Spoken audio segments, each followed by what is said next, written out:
Okay, so now we're actually going to ask you to wrap up and see whether or not there are any tables that would like to report out.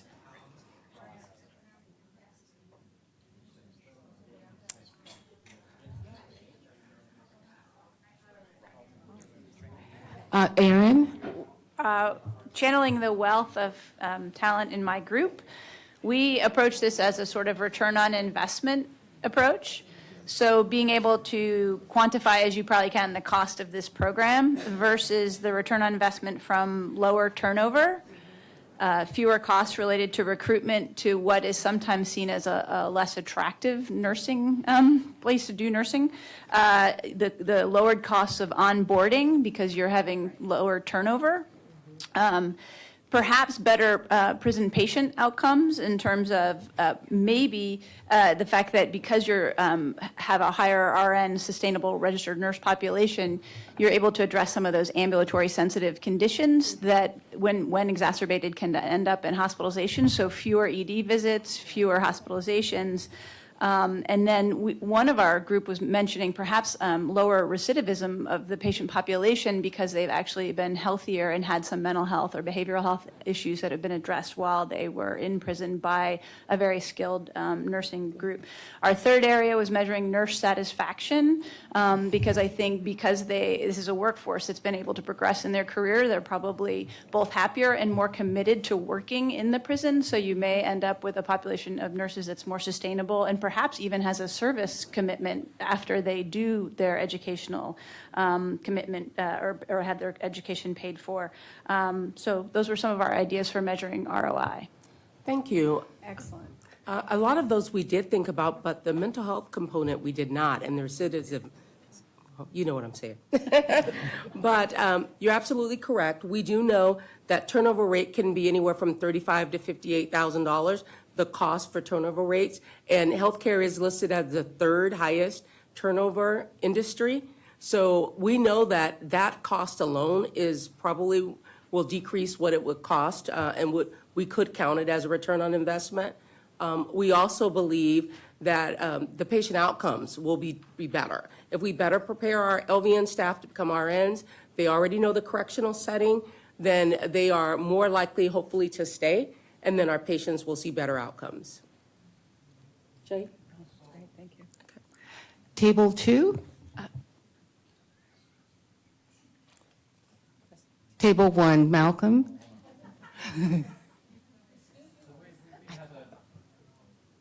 We had a similar discussion on the ROI, but what we didn't know, and the question for you is your grant funding of sufficient duration for you to get the kind of, you need several years for the cohort to move into the system to get the patient outcomes, to get the retention rates and the costs of recruiting and so on. I mean, is that, do you have like a 5-year project or a 1-year project, or what's your funding like? So our first grant was a 3-year grant that we extended, and it gave us 5 years.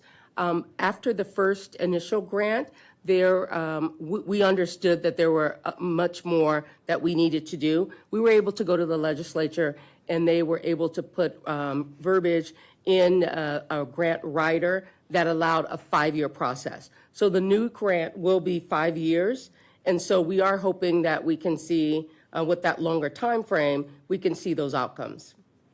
That'd be great for your ROI. I mean, you have enough time to begin to calculate those and compare it to prior data. Correct. Terrific. Thank you. Table 2. We've organized ourselves now. Everything that everybody has said already, it struck us that the data is needed, and then thinking about what the overall prison system growth will be in terms of healthcare needs. California is trying to stabilize and maybe ideally shrink its prison population, and at the same time, the population is aging. So, what are the numbers of what skills are necessary? Obviously, you're on top. That's what you live and breathe. A lot of the sites are in more rural communities where we know there is a more severe nursing shortage, and that's where the retention becomes tricky. Are these people who are going to stay in the system because they're accustomed to it, they like it, they have a pension if they stick around long enough, et cetera? Or are they going to get snapped up by your competitors in the community? And that's a place where the data will tell you. We also thought that there might be some energy in that, very much like what LA County found when they went to a patient-centered medical home and started really kind of elevating the role of registered nurses to their full practice, scope, that there is that opportunity if there is kind of a sense of, hey, I'm in the system, I'm going to get a pension, I get great benefits, I'm going to be here for life. That can lead to complacency or a risk of complacency, but this kind of a program and the motivation behind it can create energy and kind of re-motivate people in the work that they do and the mission of the work they do. So that's another piece that might be really hard to kind of quantify, but may then play out with some of the measures that Erin discussed. Thank you. That's great feedback. Table 3. Okay, I've been elected to summarize for my table one more time. We also talked about the ROI, like our colleagues. We absolutely said they needed to connect with the data geeks like Erin and Joanne, because understanding the economic impact and the workforce data around this project.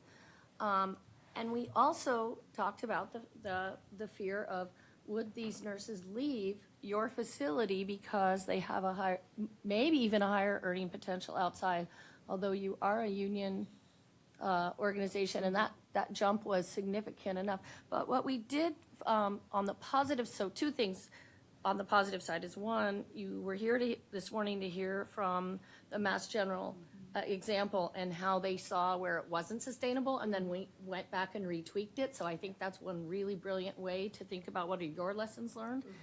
But also what we see in a lot of these students across our state, and I happen to have the luxury of living in California, is that they really want to stay in their communities.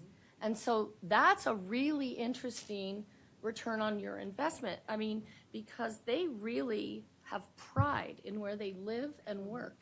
And I hear this over and over again in our new generation of students, especially our first gens, how they want to improve the health of the communities where they are living now. So I think that's one really key piece that you could use to your benefit. Our whole table thought that would be something that you could use as you talk about the sustainability of your program and what it does for the health of your communities, not just your prison population. And you're absolutely correct. When we queried our students, we did find that the vast majority of them chose state service as an employer. It wasn't because there was no other jobs. They chose to work in the prison system. And so one of the things we do is take a really good look at our selection criteria. And that was a lesson learned from the apprenticeship program with Delta when we went to Sac City, that we really had to do a better job of selecting those folks that had some type of time in the system, were really interested in staying within the system, and really wanted to work in the prison healthcare. The other thing we talked about is you had really great feedback from the students, and stories are always positive for our ROI as well. But we didn't hear anything as far as faculty and preceptor and the impact it had on them being part of the program. And based on what we heard this morning in the other stories, the power, and I think someone back at this table talked about it as well, I think that would be a real benefit. Okay, thank you. I'd like to take a moment to ask you to speak about their training experience and whether or not they have the ability to train in the system, and if not, why not? So currently we partner with the community colleges, and as you know, practicum sites, are very tight, and so there's a little bit of a competition.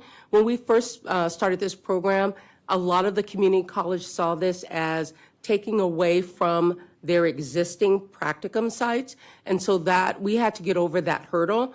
Unfortunately, we originally thought we would have practicum sites at our own institution, and that did not work out. Based on laws, rules, regulations, the Board of Registered Nurses, we weren't able to use our own site. And a lot of what we said earlier today, the NCLEX is based on acute care. What we do is mostly ambulatory care. We do have some hospitals, but they are considered more of a skilled nursing. We have a little bit of acute. We have the largest hospital, I believe, 1,000 bed in Stockton, California. It is a huge hospital. It's our latest prison. And we were hoping to use that as a clinical site.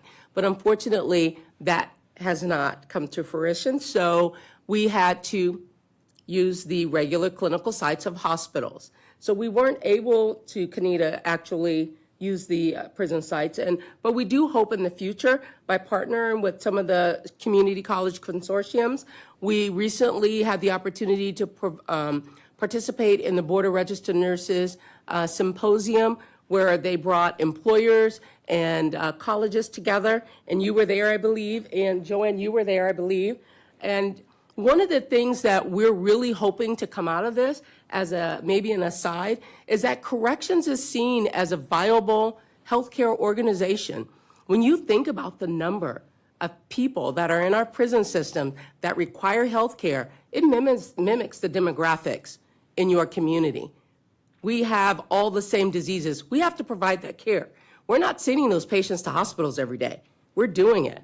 And so hopefully, by partnering with the community colleges, we can start a pipeline of clinical rotations that come through our prison system, and a lot of it will be based on ambulatory care. That's where we're going, right? So hopefully that answered your question. Yes, thank you. So we have about 5 more minutes for this particular session. So I'd like to open up the floor for any questions, comments. Malcolm? I think this is an intriguing program, and it's stimulated a number of questions in my mind. I mean, is the pushback you got for the training within your own facilities, those regulations or whatever, were those statutory? Were they from the state legislature, or were they from the nursing profession, or both? A lot of it was logistics, and we have, for instance, I think the community colleges can speak to it, but we really, in order for people to be practicum instructors, they have to go through and have, what is it, a license?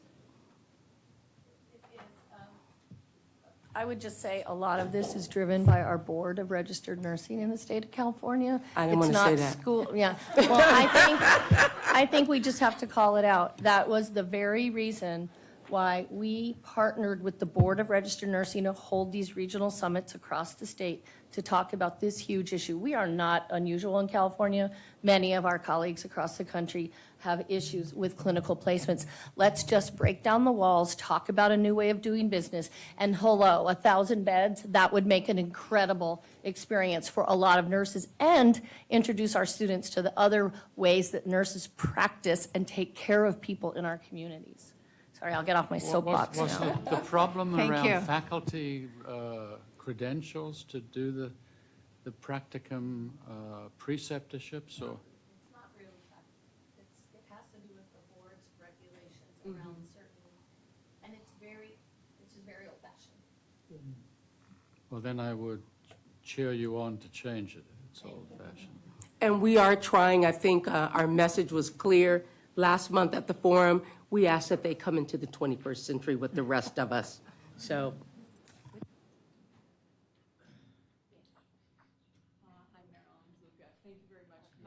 Microphone. Thank you very much for the presentation. A couple of questions and comments. First, the comments. I think one of the things you're doing and one of the values you have here is New York State recently passed baccalaureate in 10, and I'm sure California is going to be soon on its heels. So I think one of the arguments you have with your grantor is to argue that you're preparing a whole large cohort of nurses that will be able to walk right into a baccalaureate program. The other return on investment and value assessment that you might want to do is what are the impacts on patient care?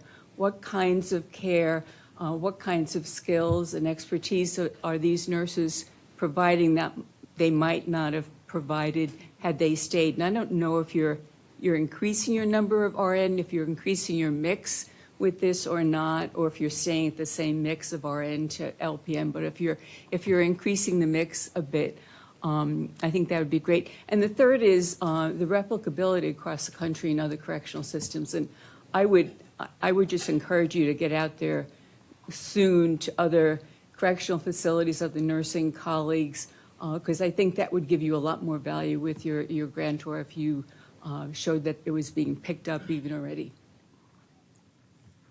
I think I just need to say, make an aside here about our Board of Registered Nursing, because that might have sounded really bad, and I realize I'm being recorded. They partnered with us on this. They were a very, very agreeable and active partner in this search across the state to look at these issues. They sponsored the workshops with us, and their education consultants came to every region where they represent those schools and those practice sites. So the collegiality we saw within those meetings was palpable, Malcolm. It wasn't all one side against the other. There was a lot of very clear understanding that we have a problem and we can work together to fix it. And the board was the biggest driver behind that. So they came, they listened, they heard. We'll have a new way of doing business, I'm sure. Yeah, We and agree. I echo that, yes. Thank you. Table 4.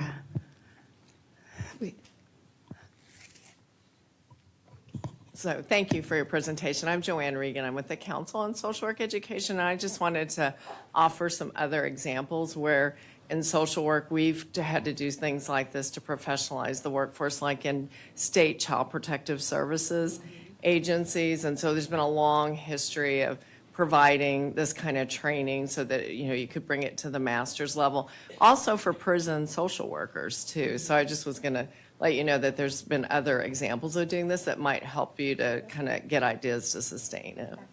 But great, really great presentation. So glad to see you guys doing this. We have another member at table 4 that also. It's okay. I'm Alex Johnson from MGH Institute of Health Professions, and I think this is terrific. And the one piece that I thought about, and it echoes, I think, a couple of the comments that came out earlier, would be to really articulate the patient benefits in a very, as specifically as you can in something that's dynamic and changing. And I think this issue of a national conversation about how there's so much discussion in the media, of course, about prisoners and the prison population and who they are and what they need, and so little about their health care. At least I don't hear it. I kept thinking of the VA and the Veterans Administration and how they've defined what veterans-centric care looks like. And I wonder if there's a similar model, national model, about competencies and knowledge and foci around prisoner-related, prisoner-centric care in terms of their social and health issues. And I guess the other piece I would say is, as you're doing this, I would be, in this national discussion, saying, how do the other health professions interface with this? Because these are people with disabilities. These are people with substance abuse and mental health problems. These, it's a big issue that I'm sure is not well attended to. Well, thank you for that. We have presented, the California Department of Corrections and Rehabilitation and our healthcare divisions have presented at one of the accrediting bodies for correctional, which is the National Correctional Healthcare Association, NCCHC. And we did present with representatives from another collaborative that we work with, HMA on what we're calling our patient-centered health home, which is a complete care model. And it is fully developed to provide an infrastructure in providing that patient-centered care in a prison setting. So we have started that work. Barbara has been leading a foray into our another accrediting body, which is the ASHA branch, and that's another healthcare, American Healthcare Correctional Association, I think. I think that's, I never get all the acronyms or all the words correctly, but forgive me, Asha.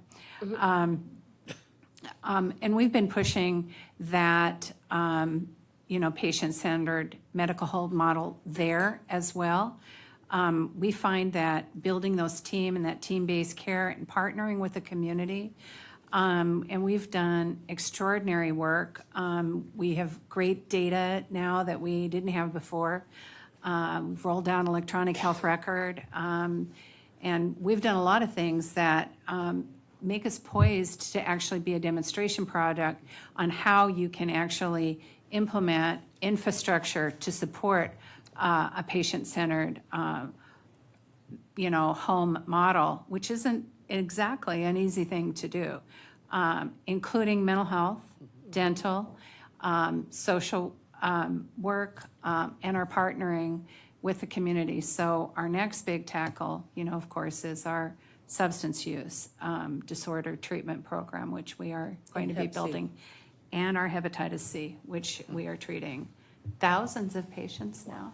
So we are very proud of our work, and we're thrilled to be here, first of all. We're just thrilled, so impressed. So thank you. Thank you for your comments. One of the takeaway messages is that correctional healthcare is a viable healthcare organization. It is. And people really need to wake up and see it as such. Once that happens, we will be valuable partners to a lot of people in the community. You have to remember, your neighbors, 36,000 people? 36,000 patients are released from our prisons every year. Just in California.